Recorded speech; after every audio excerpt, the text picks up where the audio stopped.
ಇನ್ನು ಇದೇ ವಿಚಾರಕ್ಕೆ ಸಂಬಂಧಪಟ್ಟಂತೆ ಹೈಕೋರ್ಟ್ನಲ್ಲಿ ಅರ್ಜಿಯನ್ನು ವಿಚಾರಣೆ ಮಾಡಲಾಯಿತು. ಈಗಾಗಲೇ ಹೈಕೋರ್ಟ್ನಲ್ಲಿ ಸುರಂಗ ರಸ್ತೆ ನಿರ್ಮಾಣವನ್ನು ವಿರೋಧಿಸಿ ಒಂದು PIL ಅರ್ಜಿಯನ್ನು ಸಲ್ಲಿಕೆ ಮಾಡಲಾಗಿದೆ. ಇವತ್ತು ವಿಚಾರಣೆಗೆ ಬಂದಿದೆ. ವಿಚಾರಣೆಗೆ ಬಂದಂತಹ ಸಂದರ್ಭದಲ್ಲಿ ವಾದ ಪ್ರತಿವಾದ ಆಗಿದೆ. ಲಾಲ್ಬಾಗ್ನಲ್ಲಿ ಯಾವುದೇ ಮರ ಕಡಿಯುವುದಿಲ್ಲ, ಸರ್ಕಾರದಿಂದ ಸ್ಪಷ್ಟೀಕರಣ ಇದೆ. ಅಡ್ವೊಕೇಟ್ ಜನರಲ್ ಆಗಿರುವಂತಹ ಶಶಿಕಿರಣ್ ಶೆಟ್ಟಿ ಅವರು ವಾದವನ್ನು ಮಂಡಿಸ್ತಾ ಇದ್ದಾರೆ.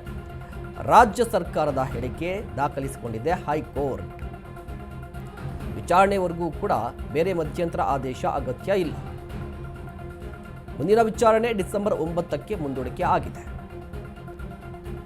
ಟೆಂಡರ್ ಪ್ರಕ್ರಿಯೆ ಅರ್ಜಿಯೂ ಕೂಡ ಅಂದೇ ವಿಚಾರಣೆ ಆಗುತ್ತೆ. ನೋಡಿ, ಬೆಂಗಳೂರಲ್ಲಿ ಟ್ರಾಫಿಕ್ ಸಮಸ್ಯೆಯನ್ನ ಕಡಿಮೆ ಮಾಡುವ ನಿಟ್ಟಿನಲ್ಲಿ ಕಡಿಮೆ ಮಾಡಬೇಕು ಅಂತ ಹೇಳಿ ಟನಲ್ ನಿರ್ಮಾಣ ಅಂದರೆ ಸುರಂಗ ರಸ್ತೆ ನಿರ್ಮಾಣಕ್ಕೆ ರಾಜ್ಯ ಸರ್ಕಾರ ಮುಂದಾಗಿದೆ. ಮುಖ್ಯವಾಗಿ DCM DK ಶಿವಕುಮಾರ್ ಅವರು ತುಂಬ ಮುತುವರ್ಜಿಯನ್ನು ವಹಿಸಿದ್ದಾರೆ ಈ ರಸ್ತೆಗೆ ನಿರ್ಮಾಣಕ್ಕೆ.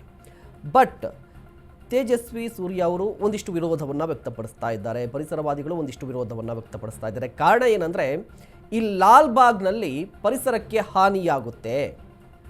ಟನಲ್ ರಸ್ತೆ ನಿರ್ಮಾಣದಿಂದಾಗಿ ಲಾಲ್ಬಾಗ್ ಪರಿಸರಕ್ಕೆ ಹಾನಿಯಾಗುತ್ತೆ, ನಾವು ಬಿಡೋದಿಲ್ಲ ಅಂಥೇಳಿ ತೇಜಸ್ವಿ ಸೂರ್ಯ ಅವರು ಕೂಡ ಒಂದಿಷ್ಟು PIL ಅನ್ನು ಕೂಡ ಹಾಕ್ಕೊಂಡಿದ್ದಾರೆ. ಸ್ವತಃ ಅವರು ಕೂಡ ಇದನ್ನು ವಾದಿಸ್ತಾ ಇದ್ದಾರೆ ಕೂಡ.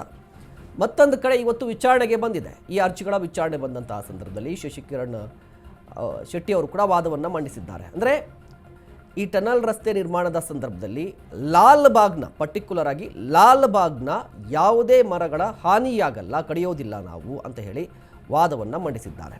ಅಂದರೆ ಪರಿಸರಕ್ಕೆ ಹೆಚ್ಚಿನ ಹಾನಿಯಾಗಲ್ಲ ಅಂತ ಅವರು ಒಟ್ಟಾರೆಯಾಗಿ ಅವರ ವಾದದ ತಾತ್ಪರ್ಯ ಆಗಿರುವಂಥದ್ದು. ಸದ್ಯ ಹೈಕೋರ್ಟ್ ಅವರ ವಾದವನ್ನು ದಾಖಲು ಮಾಡಿಕೊಂಡಿದೆ.